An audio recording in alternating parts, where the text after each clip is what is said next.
We come in here when there's hurricanes, we come in here when there's ice storms. We spend the night here if we have to make sure the paper gets printed, to get the news out every day. The Post and Courier is the foremost provider of accurate, real news in the Charleston area. We do everything with the community in mind. Few newspapers do the kind of investigative work that we do here at the Post and Courier. We spend months looking at issues and trying to understand them. We can cover a national story in a way that reporters who come in from New York or DC or Atlanta simply cannot. Minimally Adequate was just a tremendous undertaking, just a huge story to get our arms around, and it took a really deep, talented staff of journalists to pull that together. We here at the Post and Courier do a tremendous job covering storms. We pull in information from innumerable sources, probably 3 or 4 dozen on the average storm. As a storm approaches, the newsroom ramps up considerably. The intensity heightens, the hours get longer, and we all work harder.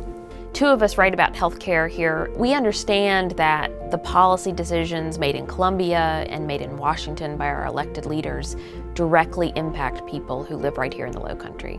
When you tell someone that you are one of the college football reporters for the Post and Courier, it gives you instant credibility.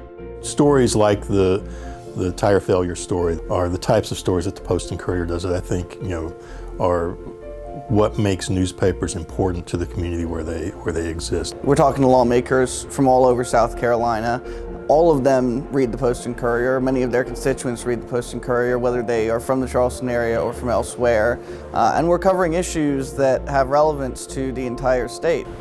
I'm appreciative that our paper really prides investigative journalism and good journalism, and in a time when other companies are cutting back. Post and Courier is my newspaper of choice. They understand, they've got the pulse of what's important. And I'm so grateful to the Post and Courier for investing the time and energy into highlighting this important issue. I think one of the things that we face in South Carolina is really elevating the level of urgency.